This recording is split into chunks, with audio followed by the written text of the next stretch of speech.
अस्सलाम वालेकुम नाज़रीन, आप देख रहे हैं प्रोग्राम न्यूज़ कैबिनेट और मैं हूं नदीम डार। नाज़रीन, इस वक्त मुल्क में बहुत सारी सियासी तब्दीलियां रूनुमा हो रही हैं।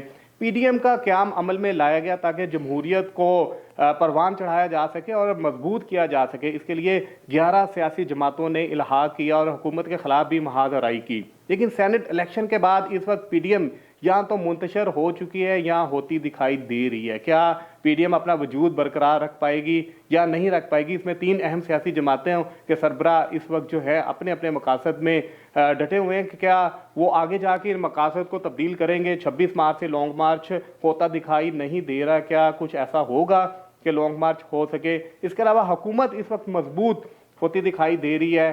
क्या हुकूमत अपने 2.5 साल बाकी मुकम्मल करेगी या नहीं करेगी? और इसके अलावा प्रोग्राम में बात करेंगे महंगाई के हवाले से कि बढ़ती हुई महंगाई से आम आदमी बहुत परेशान होता दिखाई दे रहा है। आगे रमज़ान भी आ रहा है। रमज़ान में वैसे भी हमारे मुल्क में कीमतें डबल हो जाती हैं और महंगाई किस हद तक जाएगी, इन तमाम मौज़ूआत पे बात करने के लिए आज मेरे साथ पैनल में जो लोग मौजूद हैं मैं तारुफ करवा दूँ। Doctor Shahnaz Khan vice chairperson है बराबरी पार्टी पाकिस्तान की। डॉक्टर साहब आपका बहुत शुक्रिया। मलक आफ्ताब अहमद सीनियर सहाफ़ी सीनियर तजियाकार हैं। मलक साहब आपका बहुत शुक्रिया। मलक साहब पहले मैं आपकी तरफ आता हूँ। ज़ाहिर है आपका एक डीप एनालिसिस होता है। बताइएगा इस वक्त पीडीएम के क्या हालात हैं? आप भी खबरें भी सुनते हैं, हालात हादरा से भी आप वाकिफ रहते हैं। तो पीडीएम का जो मकसद था सेनेट इलेक्शन के बाद जो नजर आता था कि पीडीएम आगे चलेगी, यूसुफ रज़ा गिलानी साहब चेयरमैन सेनेट नहीं बने, उसके बाद जो पीपल्स पार्टी है उसने अपने आप को एक तरफ कर लिया। क्या समझते हैं कि आगे पीडीएम क्या करेगी, क्या होगा? अस्सलाम वालेकुम रहमतुल्लाह वबरकातुहू। प्यारे व्यूअर्स, डार साहब बहुत शुक्रिया। बड़ा हसास और बड़ा आजकल जो करंट मौजू है वो यही है कि पीडीएम का क्या बनेगा और क्या हुआ। जहाँ तक पीडीएम का तल्लक है कि पीडीएम कुछ कहते हैं टूट गया, कुछ कहते हैं अभी नहीं टूटा, लेकिन बात बड़ी वाज़ेह और सीधी सी है कि पीडीएम के अंदर जो है तफरका और इख्तलाफात ये सामने नज़र आ गए। आसिफ जरदारी साहब डे 1 से ही इसके ख़िलाफ़ थे कि इस्तीफ़े नहीं देने चाहिए और इस्तीफ़े देने का ऑप्शन उनका था कि आखिरी वक्त पर ये ऑप्शन इस्तेमाल किया जा सकता है। लेकिन उससे पहले स्टेप बाय स्टेप ये ऑप्शन जो है ना, जैसे कि ज़िमनी इलेक्शन है, फिर सेनेट के इलेक्शन है, फिर लॉन्ग मार्च है और फिर आखिर पर जो ये इस्तेमाल किया जाना चाहिए था। लेकिन मौलाना फजल रहमान साहब को थोड़ी सी ज़्यादा जल्दी थी कि फ़ौरन इस्तीफ़े आ जाए, इस्तीफ़े दे दे। उनका ज़्यादा ज़ोर इस्तीफ़ों पर था। पीपल्स पार्टी के तहफ़्फ़ुज़ात थे जो कि सामने नज़र आ गए और वो उन्होंने कहा कि नहीं जी, ये तो हम आखिरी ऑप्शन के तौर पर था कि आखिर एटम बम की तरह आखिर में इसको इस्तेमाल करेंगे जी। तो इख्तलाफ तो ज़ाहिर बात है अब हो गए, लेकिन अभी इख्तलाफात तो मलिक साहब आपको पहले नज़र नहीं थे आते कि नून लीग कहती थी हम लॉन्ग मार्च करेंगे, इस्तीफे देंगे, लेकिन जरदारी साहब और बिलावल साहब कहते थे कि नहीं, हम ये ऑप्शन यूज़ नहीं करेंगे, हम अदम एतमाद की तहरीक लेके आएंगे। जब तमाम चीज़ें रह जाएंगी फिर हम लॉन्ग मार्च की तरफ जाएंगे या इस्तीफों की तरफ आएंगे। वही मैं नजर किया ना कि वो कहते हैं कि इस्तीफों का ऑप्शन आखिरी हद तक जाएगा। यानी कि उससे पहले कई चीज़ें थे, अदम एतमाद था, पहले वो सेनेट जो अपना स्पीकर कौमी असम्बली है उसके ख़िलाफ़, फिर वज़ीर आज़म के ख़िलाफ़, फिर पंजाब में ये सारे ऑप्शन पहले आजमाने के बाद आखिरी हद तक वो इस्तीफों का ऑप्शन उन्होंने रखा हुआ था। लेकिन मौलाना फजल रहमान साहब जो है ना वो सॉरी वो कुछ ज़्यादा जल्दी में थे। मौलाना साहब की ये जल्दी तो नहीं है कि इलेक्शन हो और दोबारा वो पार्लियामेंट में आए जी, क्योंकि वो पार्लियामेंट का हिस्सा नहीं है और पार्लियामेंट के बाहर रहना उनके लिए ज़रा ज़्यादा मुश्किल है। देखिए, किसी हद तक आसिफ जरदारी साहब की बात बिल्कुल दुरुस्त है और वो ये कि इस्तीफ़े देने के बाद हम पावरलेस हो जाएंगे, हमारे पास कोई इख्तियार नहीं होगा। वो इस्तीफ़े देने के बाद अगर कम से कम 5 लाख आदमी इस्लामाबाद में हम जमा कर सके तो शायद उसका असर हो, जो कि नामुमकिन है। ना 5 लाख आदमी जमा होना और ना उसका कोई असर निकलना है। इसलिए वो ऑप्शन जो है ना वो उन्होंने कहता है ये कमज़ोर बात है कि हम इस्तीफ़े देकर हम पावरलेस हो जाएंगे, हमारे पास इख्तियार कोई नहीं है। इस्तीफ़ों का ऑप्शन हमने एंड पर रखना है। अच्छा, दूसरी बात यह कुछ ये भी हो सकता है, बात थी कि अगर फ़र्ज़ किया पीडीएम की दूसरी जमातें इस्तीफ़े दे देती हैं, अब मेरी बात नोट कर लें, होगा ये कि पीपल्स पार्टी जो है ना वो इलेक्शन में हिस्सा लेगी ज़िमनी में और दूसरी जो जमातें हैं उन्होंने नहीं लेना, तो मुकाबला होगा पीटीआई वर्सेस पीपल्स पार्टी जी। जब पीटीआई वर्सेस पीपल पार्टी मुकाबला होगा तो जो नून लीग का वोटर है या जो एंटी स्टैब्लिश वोटर है वो पीपल्स पार्टी की तरफ चला जाएगा और पीपल्स पार्टी पंजाब में एक दफ़ा फिर सर्वाइव कर जाएगी। वो अपनी जगह बना लेंगी और नून लीग और दूसरी जमातें ये फारग हो जाएंगी। अच्छा, यहाँ पे मलक साहब आपको पीपल्स पार्टी ने एक दफा गलती की थी 1985 में इलेक्शन में हिस्सा ना लेकर, जिसका आज तक पछता रही है और पंजाब से वो क्लीन स्वीप हो गई है। अच्छा, आपको क्या नजर आता है कि कहीं पे जाके पीपल्स पार्टी और पीटीआई का इल्हाक हो सकता है? देखें, कल एक एंकर हैं, बड़े मरूफ एंकर हैं, उन्होंने नून की जो है ना हाई लीडरशिप उससे बात की। उन्होंने ये कहा जी क्या हम समझे कि पीडीएम टूट गई है? उन्होंने कहा नहीं, ता वक्त कि वो सीईसी से उनका कोई फैसला या जवाब नहीं आता, हम नहीं कहते कि ये टूट गई है। दूसरी बात यह कि आज की ताज़ा तरीन बात यह है कि बिलावल भुट्टो साहब ने ये कहा है अपने वर्कर्स को कि लॉन्ग मार्च की तैयारी करें आप। तो इसका आप नहीं कह सकते कि पीडीएम जो है ना वो टूट गई है। अभी वो दमखम है, अभी उसमें दमखम है, कुछ जुड़ भी सकती है, कुछ समझौता हो भी सकता है। ये बैठकर अब दोनों तरफ से चीज़ें सोचनी पड़ेगी और लाजमी बात है सोचेंगे। जैसा कि बिलावल भुट्टो ने कह दिया वर्कर्स को जी आप लॉन्ग मार्च की तैयारी करें, लॉन्ग मार्च के हद तक तो अब भी वो इंटैक्ट है। अगर इंटैक्ट नहीं है तो वो सिर्फ इस्तीफों के मामले पर है। सही है। तो हो सकता है कि कोई किसी वक्त में ये यू टर्न लिया जा सकता है, लेकिन अभी वो टूटी नहीं है, अभी उसमें कुछ है। मतलब चले देखते हैं जी, दमखम है। मैं डॉक्टर साहब आपकी तरफ आता हूँ, आपका भी एक इंटेलेक्चुअल आपका भी एनालिसिस होता है। बताइएगा कि आप इस वक्त वाइस चेयरपर्सन भी हैं बराबरी पार्टी पाकिस्तान की, तो आपकी पार्टी किस तरह से देखती है? सेनेट इलेक्शन के हवाले से भी आपने बहुत अहम बातें की थी। अब सेनेट इलेक्शन हो चुका है, ज़ाहिर है गिलानी साहब जो है सेनेट के चेयरमैन नहीं बने, तो यहाँ पे मकासद नजर आते थे कि जरदारी साहब सिर्फ चाहते थे कि वो चेयरमैन सेनेट बन जाए, उसके लिए उन्होंने पीडीएम के साथ अपना राब्ता रखा, और जब वो इसमें नाकाम हो गए तो उन्होंने अपना रास्ता तब्दील कर लिया। तो क्या नजर आता है कि आगे जाके क्या होगा? पीडीएम रहेगी नहीं रहेगी? लॉन्ग मार्च होगा नहीं होगा? अगर लॉन्ग मार्च होता है फिर क्या होगा? अच्छा देखिए, मैं पहले तो मैं इस बात को चैलेंज करूंगी जो एक बयानिया इस वक्त चल रहा है कि पीडीएम बनी थी जमहूरियत की हिफाजत के लिए और जमहूरियत को बचाने के लिए और जमहूरियत को प्रमोट करने के लिए।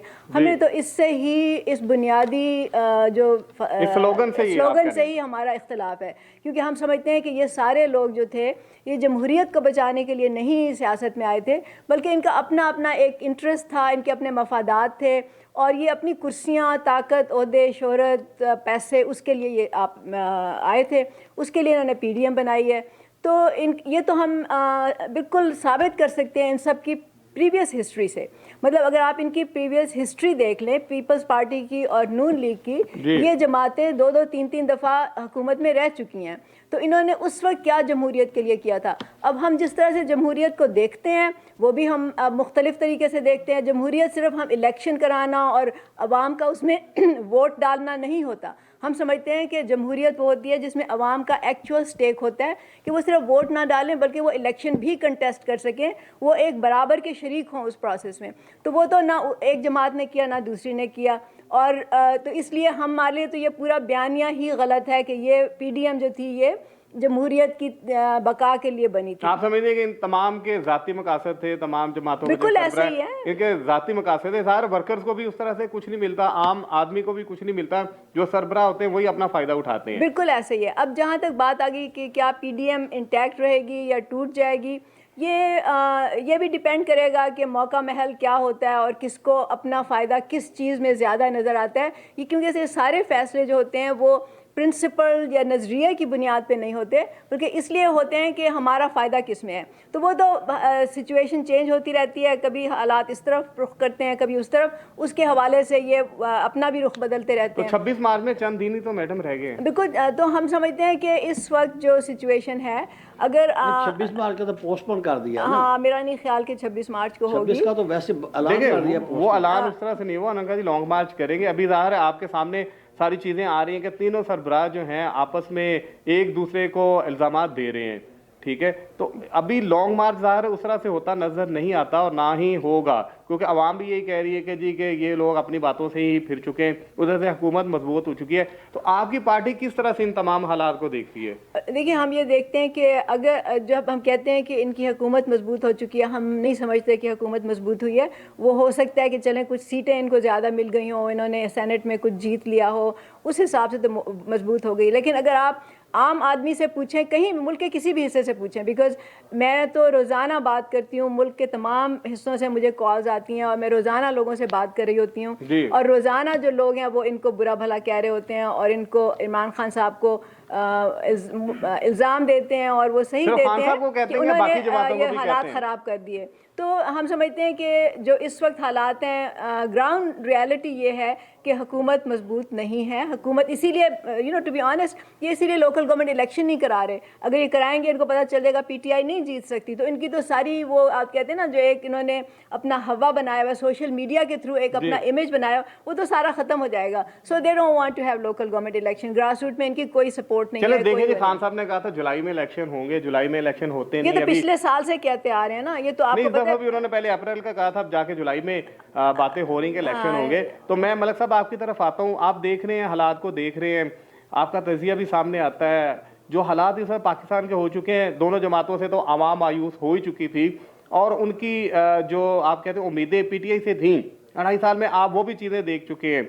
अब आगे जाके क्या हो सकता है? जैसे बराबरी पार्टी पाकिस्तान है, ये सामने आ रही है, जो सब मेहनत कर रहे हैं, इन्हें फीडबैक भी मिल रहा है, और नजर आता है कि वो 99% लोग, जो इनका स्लोगन है, हम काम करते हैं 99% लोगों के लिए, कि वो सामने आए, खुद आके इस पार्टी को लेके चलें और अपने हक के लिए आगे आए।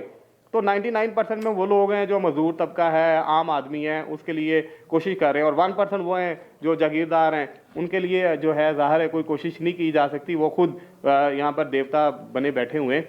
आप क्या समझते हैं कि इनकी पार्टी जो सामने इस वक्त काम कर रही है, तो ज़रूरत है कि सामने आए और आके जो बाकी चीज़ें उनको संभालने के लिए एक नई पार्टियाँ जो पहले से मौजूद है, जैसे बराबरी पार्टी पाकिस्तान है, उसकी ज़रूरत कितनी महसूस करते हैं आप? देखिए जी, बात यह है कि हमारे मुल्क में ये सारा खेल स्टैब्लिशमेंट खेलती है। आपको इल्म होगा कि इमरान खान ने 22 साल पहले ये पार्टी बनाई थी, और 22 साल तक इसको कोई पजीराई नहीं मिली जी। और जब स्टैब्लिशमेंट को ये सोचना पड़ा कि यार को तीसरी कुव्वत को लाना चाहिए, जैसे कि इमरान खान के स्लोगन थे, वादे थे, नारे थे, ये वो, तो कैसे दोनों पार्टियों को एक साइड करके और एक तीसरी कुव्वत को सामने ले आए। अब जब तीसरी कुव्वत भी नाकाम हो गई है और बुरी तरह नाकाम हुई है, पहली दोनों ताकतों से ज़्यादा बुरी तरह नाकाम ये तीसरी कुव्वत भी हुई है, तो यकीनन अब ये सोचा जा सकता है कि यार किसी चौथी पार्टी की तरफ देखा जाए।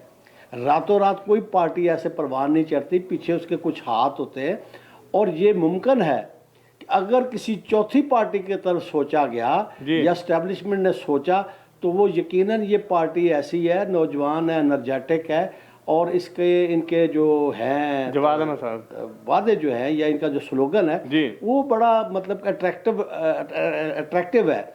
तो ये हो सकता है कि अगर चौथी कुव्वत की तरफ सोचा गया तो ये भी प्रमोट हो सकते हैं। इसके लिए मतलब कि अपने सर बल बल पर कहें ना, तो कोई पार्टी, ये नून जो है ये भी इसी तरीके से एस्टेब्लिशमेंट ने परवान चढ़ाया, इसको ज़ियाउल्लाह की गोद में ये चढ़ी, इसी तरह दूसरी जो है ये सारी इसी तरीके से हुई हैं। और जिस तरीके से अब तीनों पार्टियां जो है ना वो नाकाम हो चुकी हैं, और अगर किसी चौथी की तरफ देखा गया तो यकीनन ये जो बराबरी पार्टी है इसकी तरफ भी इंडिकेशन हो सकती है। मतलब साहब, इनका स्लोगन है 99% जो आवाम है वो बेबस नजर आती है, तो आम जो लोग हैं उसके लिए जो पहली गवर्नमेंट थी, नून लीग थी, पीपल्स पार्टी थी, काफ़ी देर उन्होंने राज किया, पीटीआई ने भी बहुत सारे वादे किए, तो ये 99% लोग कहाँ पे जाएंगे मलिक साहब? कौन इनको देखेगा? अभी खान साहब ने बाकायदा जो है वो घरों का भी कल उन्होंने इफ्तिताह कर दिया, लोगों को दे दिए, 1000 घर दे दिए, तो क्या समझते हैं कि चीज़ें पूरी हो जाएंगी आम आदमी के लिए जो 99% है? देखिए ना, ये तो जो इन्होंने ये कहा था ना 50 लाख घर बनाने, ये तो जो है ना ये प्रैक्टिकली है ही, ये चीज़ मुमकिन ही नहीं थी ना। ये तो ऐसे एक स्लोगन था लोगों को खुश करने के लिए, लोग इसी खुशी में, इस खुशफहमी में लोगों ने वोट दे दिए। अभी आपने अगर 1000 घर दे भी दिए तो आप देखें कि वो 1000 घर जो आम आदमी है, मजदूर, रेड़े वाला, टांगे वाला, छापड़ी वाला, ढाबे वाला, वो ले सकता है? वो ले ही नहीं सकता। 20-22 हज़ार रुपये जो मंथली इंस्टॉलमेंट है वो कैसे देगा? 20-22 हज़ार रुपये वो इंस्टॉलमेंट देता है जिसकी कम से कम 1 लाख रुपये इनकम हो। तो ये सारा फ्रॉड है, सारा धोखा है, किसी गरीब के लिए कुछ नहीं होगा। जैसे आपने 99% लोगों की बात की है, तो अल्लाह ताला ने कोई ना कोई इनके लिए मसीहा लाएगा, इनकी भी अल्लाह ताला को दुआएं सुनेगा, कोई किसी सूरत में, किसी शक्ल में कोई मसीहा पैदा हो जाएगा जो इनकी भी बात करेगा, ये इनकी दाद रसी करेगा। ये तबका तो हमेशा से पिसता रहा है और पिसता चला आएगा। लेकिन अल्लाह के इख्तियार में, अल्लाह चाहे तो कुछ ना कुछ ये जवाद की सूरत में, किसी और की सूरत में कोई अल्लाह ताला मसीहा भेज देगा। जी अच्छा, मैं थोड़ा सा बात करूं अगर आप। अच्छा, एक तो यहाँ पे बात हुई है मसीहा की, और फिर बात हुई है इस्टेब्लिशमेंट की और इमरान खान की पार्टी की, और वो किस तरह से आई और बाकी पार्टियाँ किस तरह से आई। देखिए, हम ये समझते हैं, और बराबरी पार्टी बनाई ही इस बुनियाद पे गई थी कि अगर एक ऐसी पार्टी हो जिस पे, जो कि एक प्लेटफॉर्म हो 99% लोगों के लिए, जिस पे ये आके ख़ुद को मुनज़्ज़म कर सकें, मुत्तहिद हो सकें, अपने इश्यूज़ पे ये डिस्कशन कर सकें, एक ऐसा प्लेटफॉर्म जहाँ पे ये आके फिर इन लोगों का मुकाबला भी कर सकें। तो हम समझते हैं अगर इस तरह किसी पार्टी ने नहीं किया, मतलब जो भी पार्टियाँ आई हैं वो अपने पैसे और ताकत और असर रुख के बलबूते पे आई हैं।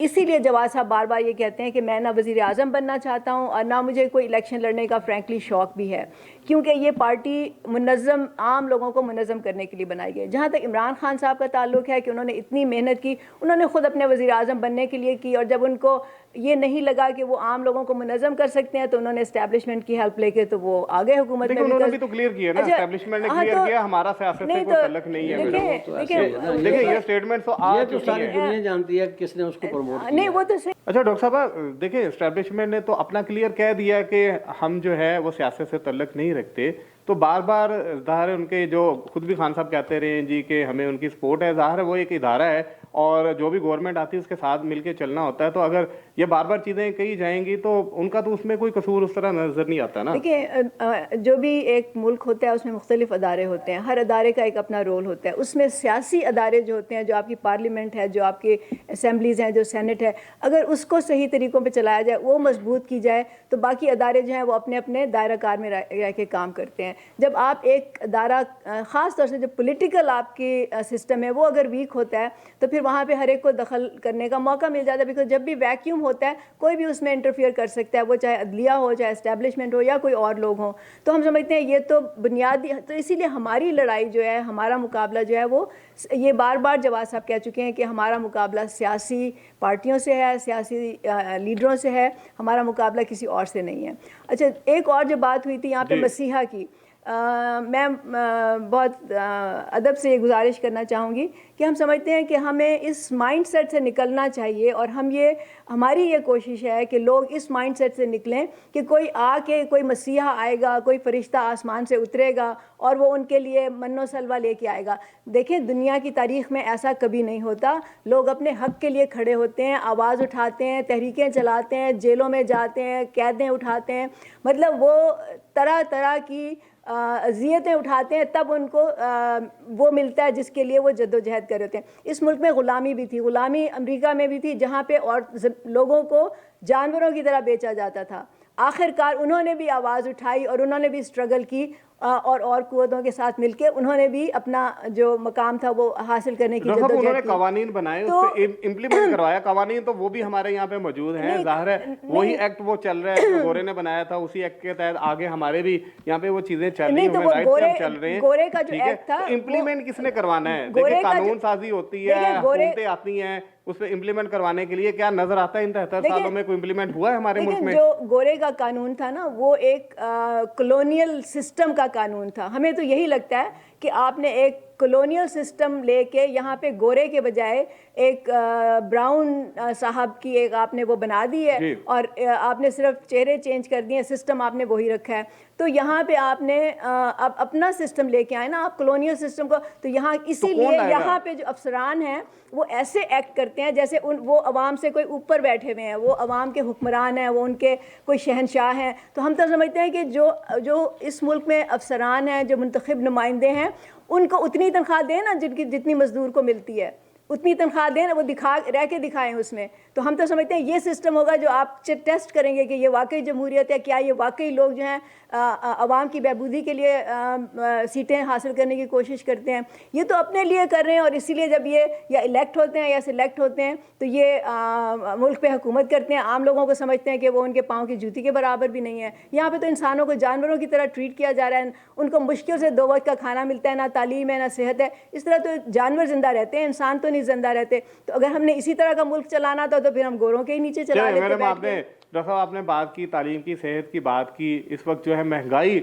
बढ़ चुकी है। इंसान जो है पाकिस्तान में, आम आदमी जो है तालीम और सेहत तो दूर की बातें, वो समझते हैं कि शायद हमें किस्मत में मिलना मुश्किल है, जितनी महंगाई हो चुकी है। इन मौज़ूआत पे भी बात करेंगे इस छोटी सी ब्रेक के बाद।